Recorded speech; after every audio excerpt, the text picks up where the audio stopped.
现在来到了这座桥这边呢，这里就是整个安道尔城最主要的一个旅游的景点了。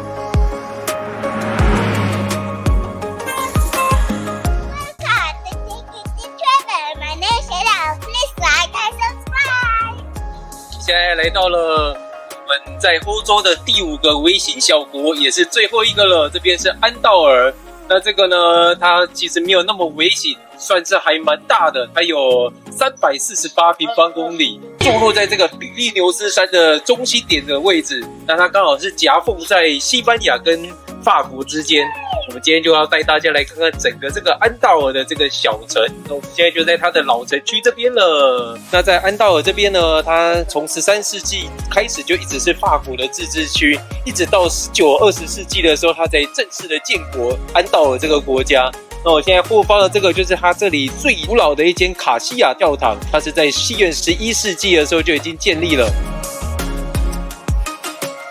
下面这里是在关放人的地方，然后它下面还有给犯人的那个不能手铐在下面。那我们进来这边呢，就是安道尔最古老的一间教堂。它这里呢，早期是一间古罗马式的建筑的一部分，经过了多次的修建之后，就是我们现在看到的原型。看起来是非常简单的一间教堂，没有太多的华丽的装饰。然后这边的神像都是感觉像这种比较枯手的小矮人的形状，这应该就是他们这间教堂的特色吧。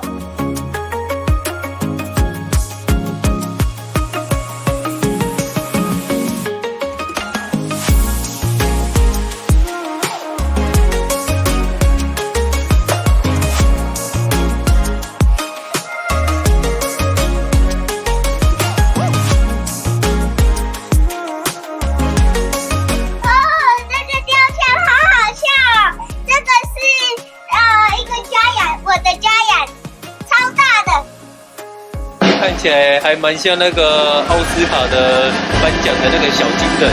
那在这里呢，后方的这个就是这里有名的一间山中小屋。它在贵族的时代呢，他们是住在这个小屋里面的。现在它是作为一间博物馆来使用的。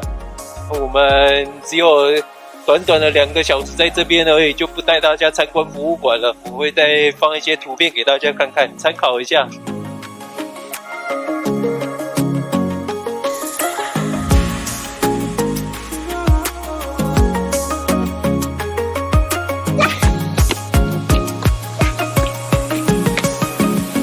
从山中小屋旁边走过来呢，这里有一处制高点，可以看看安道尔老城。老城这边呢，可以看到山脉的雪山了。在冬季是一个非常棒的滑雪胜地，因为他们整个国家都是坐落在2000公尺以上的高山上。就连现在已经春天了，前几天这边还是有下过雪。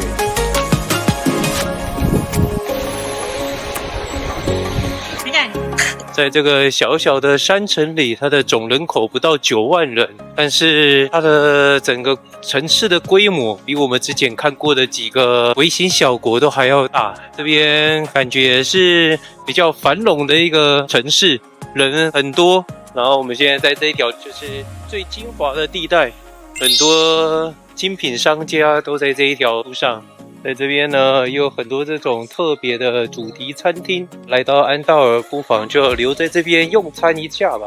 这边也就是我们上次去法国的野溪温泉，一样是在这个山脉里面。在安道尔这边呢，它的温泉也是一样蛮出名的。安道尔这里呢，最主要的经济来源一样是旅游业跟金融业2个。我们去过的5个微型小国，全部都是发展旅游业为主，还有金融业，他们都是这种免税的小国。现在来到了这座桥这边呢，这里就是整个安道尔城最主要的一个旅游的景点了。那这边呢，它有写着城市的名字，因为他们要把自己的国家呢跟首都区别开来。因为它是叫做安道尔，那它的首都就是安道尔城。在这个桥的前方呢，这边有一个很著名的雕像，而且它上面很像一个角，那个 figure 一根一根哈，但是它是一个时钟，而且那个时钟也很奇怪，它是长长的时钟。对啊，感觉是在《爱丽丝梦游仙境》才会出现的这个动物。那在安道尔这边呢，整个安道尔城他们的占了整个国家80%的 GDP， 全部就是靠这里的旅游业来的。那我们刚才一路走过来，有拍到很多这边有免税店啊，还有很多精品店，那大家会来这边购物。如果有来这边买烟酒的人，记得不要超量哦。你如果买太多的话，回去西班牙或者是法国的话是会被课税的。虽然说他们这边是免税，回到原本的国家就还是要课税，所以不可以带太多。那我们今天的安道尔的这个小国家呢，就到这边做个结尾啦。